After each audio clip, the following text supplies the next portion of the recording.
중세시대는 역사상 가장 어둡고 가장 가혹한 시기 중 하나였습니다. 인간의 뼈로 만들어진 교회부터 오늘날까지도 설명되지 않는 기이한 사건들까지 저와 함께 중세시대가 남긴 가장 어둡고 소름 끼치는 비밀과 발견들을 밝혀봅시다. 시작하기 전에 이 영상의 좋아요와 구독을 눌러주세요. 저희 같은 콘텐츠 제작자에게 큰 힘이 됩니다. 감사합니다. 이제 시작하겠습니다. 프랑스에서 일어난 춤 전염병. 1518년 7월 15일 프라우트로페아라는 이름의 여성이 스트라스부르의 한 거리에서 갑자기 춤을 추기 시작했습니다. 음악도 없었고 축제도 없었으며 명확한 이유도 없었습니다. 그녀는 몇 시간 동안 춤을 췄고 그 후 밤새도록 계속했습니다.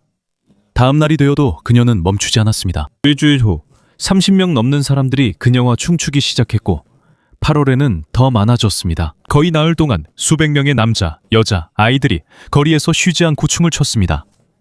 그들 중 많은 사람들이 발에 상처를 입었고 지쳐서 쓰러졌습니다. 그리고 그 당시 기록에 따르면 몇몇 사람들은 뇌졸중이나 심장마비로 사망하기도 했습니다. 더 이상한 것은 당국이 그들을 막지 않았다는 점입니다. 오히려 시의회는 피해자들이 춤을 추는 것으로 그들의 병을 밖으로 내보내야 한다고 믿었습니다. 그들은 무대까지 세우고 음악가들을 고용해서 춤추는 사람들을 더 북돋아 주었습니다. 하지만 이것은 도움이 되지 않았습니다. 이 이상한 전염병은 거의 2달 동안 계속되다가 서서히 사라졌습니다. 오늘날까지도 왜 이런 일이 일어났는지에 대한 확실한 설명은 없습니다. 어떤 사람들은 이것이 곡물에 핀 곰팡이 때문이라고 말하고, 또 다른 사람들은 그 당시 지역에 만연했던 굶주림, 질병, 두려움이 악화시킨 집단 심리 현상이라고 믿습니다. 5세기가 넘는 시간이 흘렀지만 이것은 여전히 유럽 역사상 가장 기이한 미스터리 중 하나로 남아 있습니다. 중세 동물 재판. 13세기에서 18세기 사이 유럽에는 동물을 상대로 소송을 제기하는 독특한 전통이 있었습니다. 그리고 이것은 농담이나 상징적인 의식이 아니었습니다. 실제로 법정, 판사, 변호사, 증인, 그리고 공식적인 판결이 있었습니다. 1386년 노르망디에서 한 돼지가 아이를 공격한 혐의로 재판을 받았습니다. 그 돼지에게도 변호사가 지정되었습니다. 최종 판결이 내려지기 전에 말이죠. 1587년에는 프랑스의 한 공동체가 포도밭을 망치는 딱정벌레들을 상대로 소송을 제기했습니다. 그 재판은 8개월이나 이어졌고 곤충들에게도 변호사가 있었습니다. 독특한 재판 중 하나는 1474년 스위스 바젤에서 일어났습니다. 수탉 한 마리가 알을 낳았다는 이유로 재판을 받았습니다. 당시에는 수탉의 알이 바실리스크라는 그물의 근원이 될 수 있다고 믿었습니다. 현대의 시각으로 보면 이것이 우스꽝스럽게 보일 수 있지만 중세시대 사람들에게 법은 세상의 신성한 질서의 일부였습니다. 그들은 모든 생명체가 신의 법 아래에 있으며 자신의 행동에 대해 책임을 질 수 있다고 믿었습니다. 그들에게는 동물을 재판하는 것보다 이유 없는 세상이 더 두려운 개념이었습니다.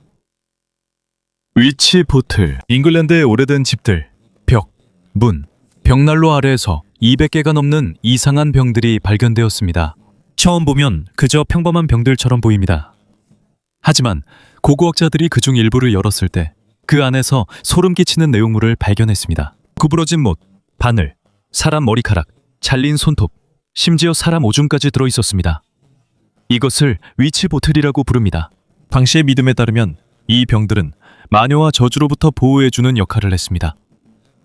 오줌은 저주를 받는다고 여겨지는 사람을 상징했습니다. 바늘과 못은 저주가 피해자에게 다가올 때 그것을 대신 받아내는 역할을 한다고 여겨졌습니다. 몇몇 병에서는 천이나 가죽으로 만든 작은 심장이 바늘에 찔린 채로 발견되기도 했습니다. 이것은 바로 주술을 건 사람 자신을 상징하며 이 심장을 해치면 마법사가 저주를 풀도록 강요할 수 있다고 믿었습니다. 2004년의 연구자들은 300년이 넘은 그리니치의 마녀병을 조사했습니다. 그 안에서는 사람의 소변, 못, 바늘, 그리고 10개의 손톱 조각이 발견되었습니다.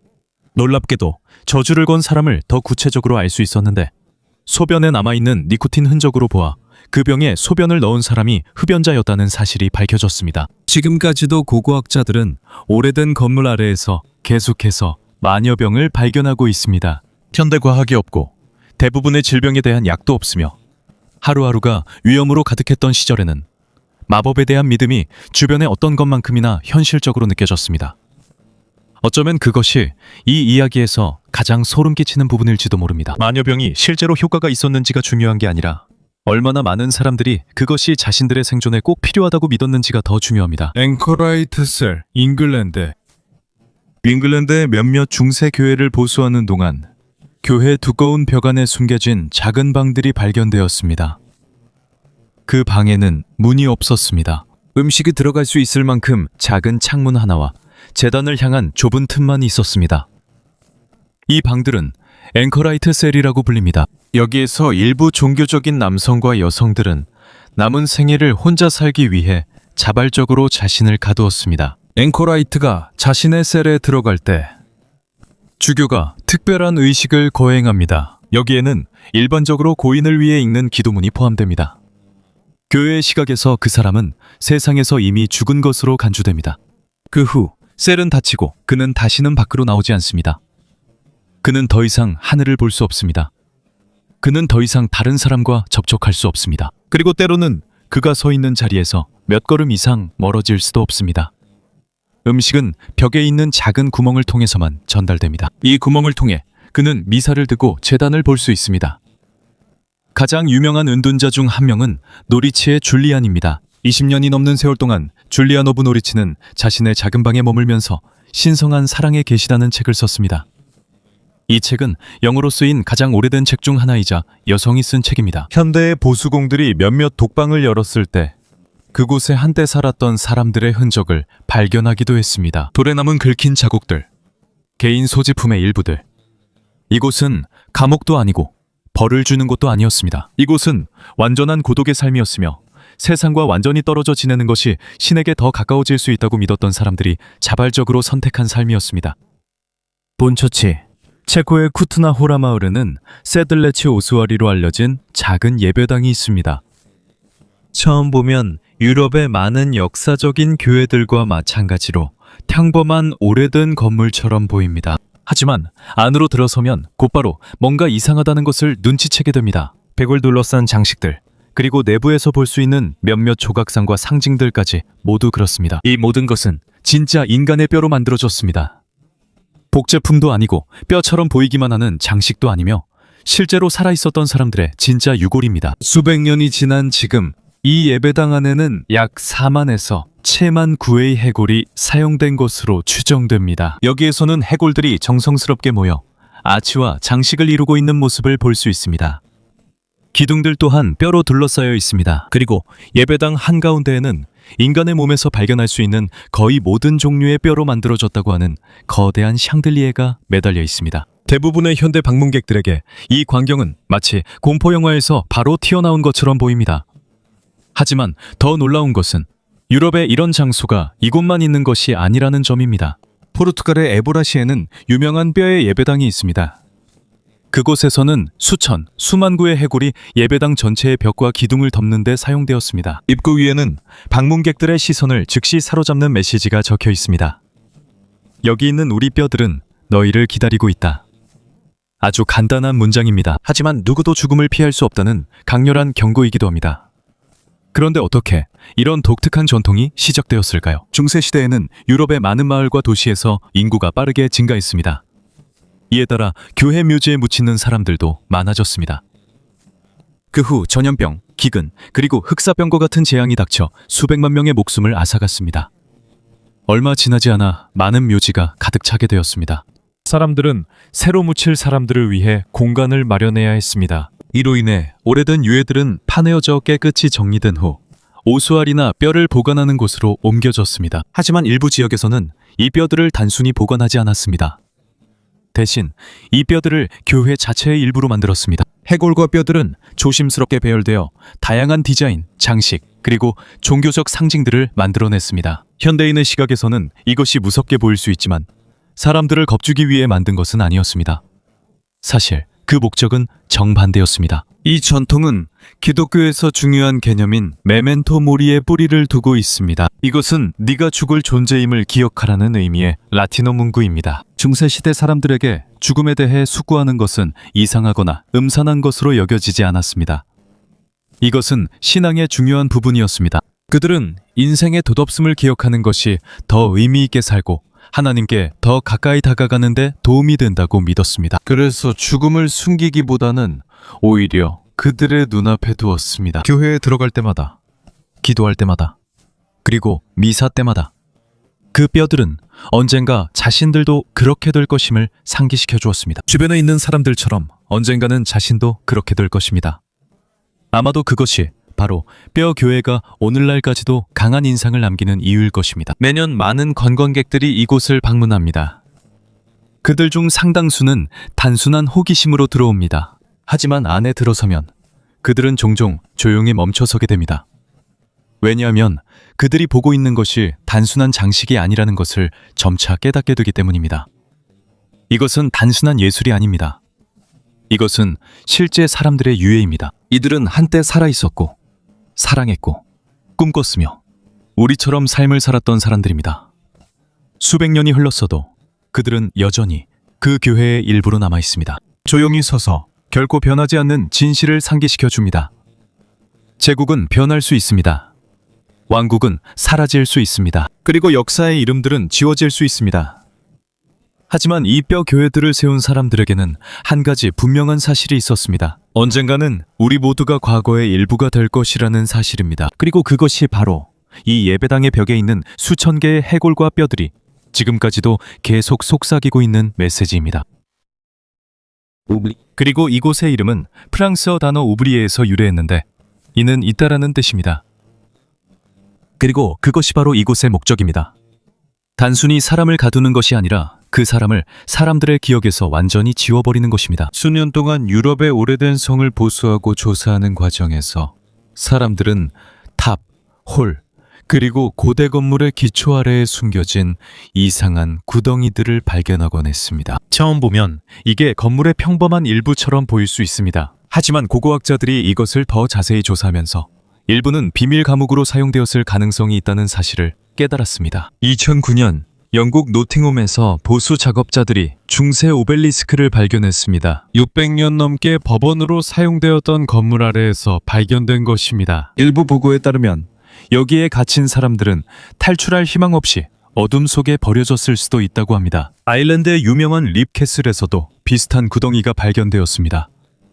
다른 성에서는 오블렛의 바닥이 고르지 않고 뾰족한 돌로 가득 차 있었습니다. 이것은 편안하게 만들기 위해 만들어진 것이 아닙니다. 안에 있는 매 순간을 더욱 힘들게 만들기 위해 만들어진 것입니다. 이런 곳에 떨어진 사람의 기분을 상상해 보세요. 완전한 어둠, 차가운 돌벽, 올라갈 방법이 없습니다. 그리고 오직 위에 있는 작은 틈만이 당신을 세상과 연결해 줍니다. 날이 지나면서 아마도 위에서 들려오는 사람들의 발소리를 여전히 들을 수 있을 것입니다.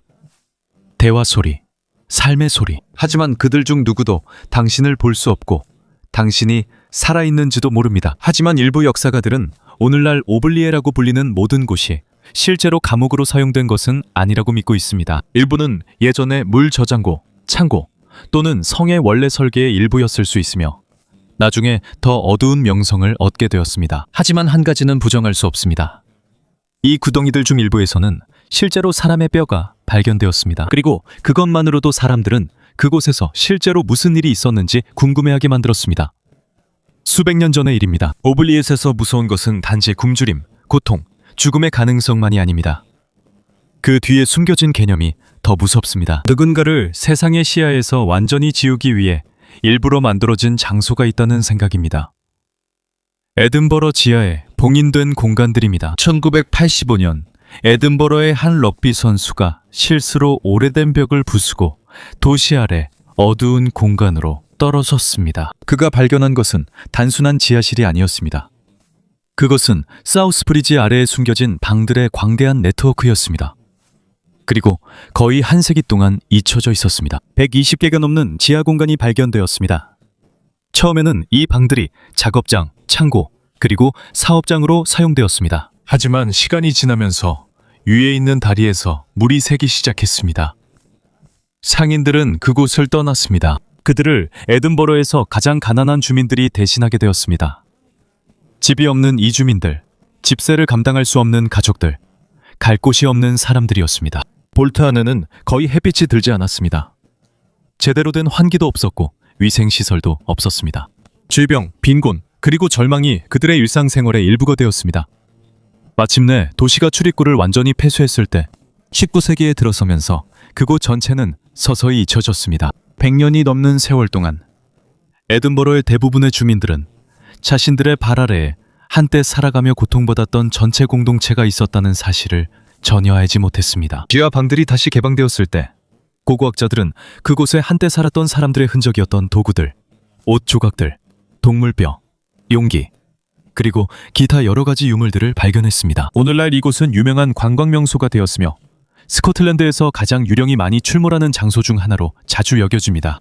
하지만 이 이야기에서 진짜로 무서운 부분은 유령이 아니라 한때 그 도시 아래에서 살고 고통받고 죽었던 사람들이 있었으며 그들의 존재가 거의 역사 속 기억에서 완전히 사라졌다는 사실입니다. 중세 오물 구덩이 고고학. 중세 시대의 진짜 삶에 대한 가장 중요한 정보원 중 하나는 성이나 교회, 고대 책에서 찾을 수 있는 것이 아니라 오래된 하수구와 오물 구덩이에서 발견됩니다. 생각하기에 유쾌하지 않을 수 있지만 고고학자들에게 중세의 오물 구덩이나 변소는 일상생활의 타임캡슐과도 같습니다. 유기물이 산소가 없는 밀폐된 구덩이에 떨어지면 바로 썩지 않습니다. 대신 수백 년 동안 보존된 채로 남아있을 수 있습니다. 이 때문에 연구자들은 과일 씨앗, 꽃가루, 동물 가죽, 천, 신발, 심지어 한때 사람 몸에 살았던 기생충까지 발견할 수 있었습니다. 영국 요크에서는 고대 인분에서 회충, 편충, 그리고 다른 기생충의 알이 발견되었습니다. 이것은 중세의 장내 감염이 널리 퍼졌음을 보여줍니다. 독일에서는 한 오수 구덩이에서 3만 개가 넘는 체리 씨앗이 발견되었습니다. 그리고 파리에서는 포도와 와인의 흔적이 발견되어 와인이 그들의 식생활에서 얼마나 중요한지 입증해줍니다. 대부분의 물이 마시기에 안전하지 않았던 시절, 오래된 하수구를 연구하는 일은 그다지 매력적인 일은 아니었습니다. 하지만 많은 오래된 문서와 달리 이것은 거짓말을 하지 않습니다. 그 시대의 연대기는 주로 왕, 전쟁, 그리고 종교에 초점을 맞추는 반면 오수구덩이는 평범한 사람들이 실제로 무엇을 먹었는지, 어떤 질병을 앓았는지, 그리고 그들이 어떻게 하루하루를 살았는지를 보여줍니다. 런던 역병구덩이. 2013년 런던의 새로운 지하철 공사가 진행되는 동안 노동자들은 리버풀 스트리트 아래에서 인간의 뼈를 발견했습니다. 그것도 한두 구가 아니라 수백 구였습니다. 발굴이 계속되면서 그들은 자신들이 역병시대로부터 온 광대한 집단 매장지를 파냈다는 사실을 알게 되었습니다. 현대 도시 아래에는 1348년 흑사병과 1665년 대역병의 희생자들이 잠들어 있습니다. 차터하우스 광장에서 고고학자들은 흑사병 시기에 개장된 오랫동안 잊혀졌던 임시묘지를 발견했습니다. 과학자들은 해골의 치아에서 DNA 검사를 통해 역병을 일으킨 박테리아의 존재를 확인했습니다. 이것은 유럽 인구의 약 30%에서 60%를 죽인 바로 그 동일한 질병입니다. 뼈에 대한 분석을 통해 이 사람들이 어디에서 자랐는지, 젊었을 때 무엇을 먹었는지, 그리고 죽기 전에 어떤 종류의 일을 했는지도 밝혀졌습니다. 그들 중 많은 사람들은 런던에서 태어나지 않았습니다. 그들은 일자리를 찾기 위해 도시로 온 노동자와 이주민들이었습니다. 아이들도 있었고 가난한 사람들도 있었으며 너무 빨리 죽어서 집단으로 매장해야 했던 사람들도 있었습니다. 시신들은 제대로 가지런히 놓여있지 않았습니다. 대신 그들은 구덩이 안에 겹겹이 쌓여 있었고 이는 도시가 얼마나 심각한 재난을 겪었는지 보여주는 증거입니다. 전체적으로 프로젝트의 여러 지역에서 3,000개가 넘는 무덤이 발견되었습니다. 600년이 넘는 세월 동안 이 사람들은 거리와 기차역 아래에 묻혀 있었습니다. 그리고 그들이 다시 발견되었을 때 현대 런던은 인류 역사상 가장 치명적인 팬데믹 중 하나와 직접적인 연결고리를 갖게 되었습니다. 무덤에 있던 사람들은 왕이나 귀족이 아니었습니다. 그들은 유럽 전체를 변화시킨 위기 속에서 죽은 평범한 사람들이었습니다. 리처드 3세는 2012년 8월에 주차장 아래에서 발견되었습니다.